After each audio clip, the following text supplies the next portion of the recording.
2026వ సంవత్సరము జనవరి మాసంలో 16వ తారీఖు నుండి 31వ తారీఖు మధ్య కాలంలో ఉన్నటువంటి గ్రహస్థితిని ఆధారంగా చేసుకొని కన్యా రాశి జాతకులకు ఈ పక్షంలో ఎలాంటి ఫలితాలు ఉండబోతున్నాయి అనేటువంటి విషయాన్ని మనం తెలుసుకుందాం. కన్యా రాశి వారికి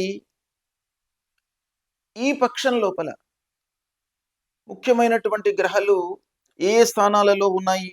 గురువు దశమ స్థానంలో సంచరిస్తున్నాడు. శనేశ్వరుడు సప్తమంలో ఉన్నాడు, ప్రతికూలం. రాహువు 6వ స్థానంలో ఉన్నాడు, అనుకూలం. పంచమ స్థానంలో చాతుర్గ్రహ కూటము సంభవిస్తుంది కన్యా రాశి వారికి. అంటే లగ్నాధిపతి అంటే సింహానికి రాశ్యాధిపతి సూర్యుడు.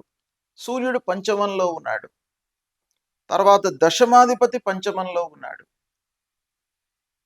ఇక భాగ్యాధిపతి పంచమంలో ఉన్నాడు.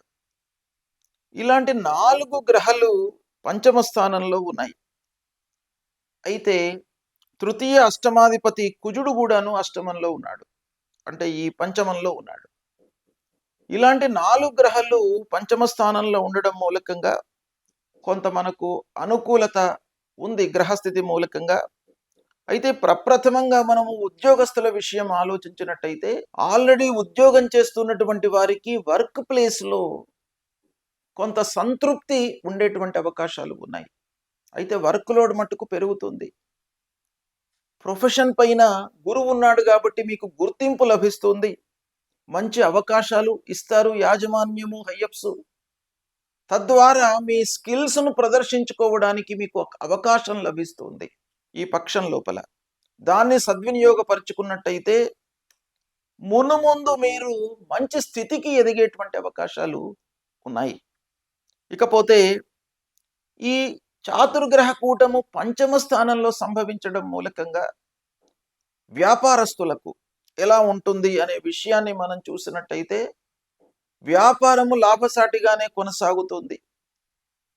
దశమాధిపతి పంచమంలో ఉన్నాడు. ఇది చాలా అనుకూలమైనటువంటి యోగం వ్యాపారస్తులకు. చేతిలో ఉన్నటువంటి వ్యాపారానికి ఎలాంటి లోటు లేదు, సంతృప్తిగా కొనసాగుతుంది, లాభదాయకంగా ఉంటుంది. ఇకపోతే కుటుంబంలో చిన్న చిన్న సమస్యలు తలెత్తేటువంటి అవకాశాలు ఉంటాయి. వాటిని మీరు సార్ట్అవుట్ చేసుకుంటారు. పెద్దగా భయపడవలసినటువంటి అవసరం ఏమీ లేదు. భార్య, పిల్లలు, కుటుంబ పెద్దలతో మీరు స్నేహభావంగా అన్యోన్యతతో ఉంటారు, సత్ఫలితాలను పొందుతారు. ఇక్కడ ప్రత్యేకంగా సహనము అనేటువంటిది చాలా మీకు ముఖ్యమైనటువంటి అంశం. ఆరోగ్యము నిలకడగానే ఉంటుంది. వర్క్ లోడ్ పెరగడం మూలకంగా కొంత మీకు శారీరక శ్రమ ఏర్పడేటువంటి అవకాశాలు ఉన్నప్పటికీ ఓవరాల్గా చూసినట్టయితే ఆరోగ్యపరంగా మీకు పెద్ద సమస్యలు ఈ పక్షంలో కనబడట్లేదు. ఇక మానసికంగా కొంత సంతృప్తిగా ఉంటారు.